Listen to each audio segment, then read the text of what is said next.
How have you decorated your house for Christmas this year? Maybe some fairy lights or a tree, maybe both. Maybe you really pushed the boat out and you've got a nativity scene that lives in the cupboard in the bedroom. Well, one man from Seaford has gone one better than that. Jeff Stonebanks, good morning to you, sir. Good morning and Merry Christmas to you, Mark. Merry Christmas, Jeff. Tell me about your Christmas decorations and just how many you have. Well, yeah, this year I did actually count them. Every year people ask me how many I've got, and I've got so many I never really know. But I was a bit of a saddo. I did count them this year, so we've got at the moment 3,100 fairy lights and over 4,000 baubles all around the three main rooms of the house. Oh, gosh. How's that for being sad? No, that's not sad. Right, so every year, so particularly because I've still got quite young children, they've asked me to add each year to the Christmas lights. I have to say I'm nowhere near your count, though. I mean, that's a pretty good tally, isn't it? It is. I mean, I started back in the 60s, really. My parents had a pub in Oxfordshire, and my mum used to decorate the pub for Christmas, and people would come from far and wide just to sit by the fires and look at the decorations. And about the age of 9, I suddenly sort of started to take over, and I got so sort of keen to do it, my mum just let me get on with it. So right through until they retired in the late 80s, I used to go back and decorate the pub for Christmas. So I inherited all the decorations from that when they retired in the late 80s, and many of them came from people of a certain age will remember Woolworths back in the 60s was the place to buy Christmas decorations. Absolutely, yeah, it was, I've got loads of them, and now it's got to the point where I acquired my own collection after I left home, and I got my parents' collection, and people now, if they're clearing out and they don't want them anymore, they say, oh, would you like these? And I never say no. And I've got a collection now that ranges, I've got some 1930s ones, but the bulk of them are sort of 60s, 70s, and quite a lot of contemporary ones. But yeah, I love Christmas, and people love to come around and see them. I'm looking, right, so we've got pictures on, if you want to look and see some of these decorations, facebook.com/BBC Sussex. For example, I'm looking at a picture of your Christmas tree. I mean, you can barely see the Christmas tree, Jeff.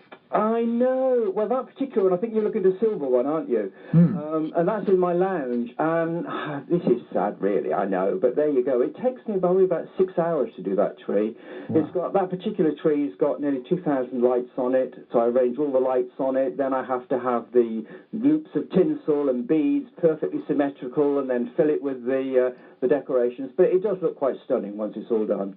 Okay, so look, I'm thinking when we put our Christmas decorations up a few weeks ago, you get them out the loft. I mean, that's a performance in the first place, and, you know, kind of passing them down one after the other. And then you get the lights out and you start to untangle and you realise, why didn't I put them back properly last year? You do all of that, and you spend maybe, I think in our house, we might have spent about 3 hours doing this. Right. How long from beginning to end to put all your decorations up? It takes over a week. I mean, I had a loft conversion built in the house a few years ago, and I had a loft specially built over the garage to store them, and there's 25 crates of them.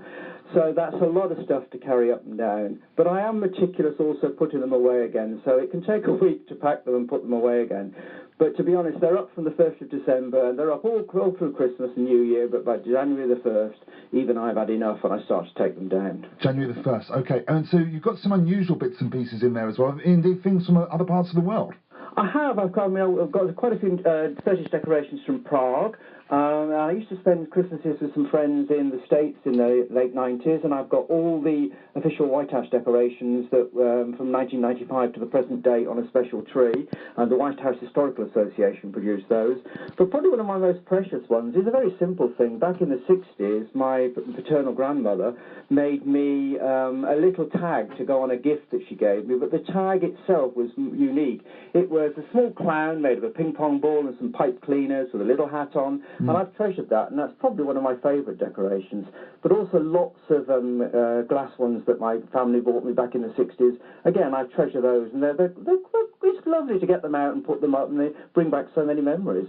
And do you purchase any decorations during the course of the year, or is this? I mean, because I was going to say there are shops, aren't there, open all year in some parts of the country. I know. I mean, I try not to because there are so many of them now. But sometimes you'll go out and you'll see something. Oh, I haven't got that. I've got to have that. And only yesterday, a friend who knows I've got to collect this vast collection, she just moved house and unpacked her stuff, and she's got this beautiful table lamp that was a Christmas tree. So a table lamp base, Christmas tree ceramic piece goes on top, then you fit all the little lights in. It looks stunning, so she came and gave me that. So it's another tree to add to the collection.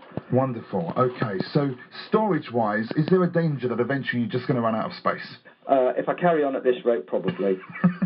you don't mind though, do you? Really, you're loving it, which is the main thing. And because we know you, Jeff, because you've popped up every now and again on Dig It, and you've appeared on things like Gardener's World and so on. So I'm just wondering, because obviously the month of December, probably of all the months of the year, there isn't a lot to be done in the garden compared to the rest of the year. So does this fill a void? It does fill a void, yes, it really does. I mean, as I say, you can start thinking about what you're going to do sort of the tail end of November, because I usually start putting the decorations up the third week of November, and it sort of occupies you till early January. Then we're back to the garden, back to Dig It, and it's, garden keeps you occupied for the rest of the year. Good stuff. Well, I wish you and all those decorations a very Merry Christmas and a Happy New Year. And the same to you, Mark. Thanks very much for talking to me. Oh, lovely, lovely stuff there. Thank you, Jeff. Nice to speak to you. Jeff Stonebanks there.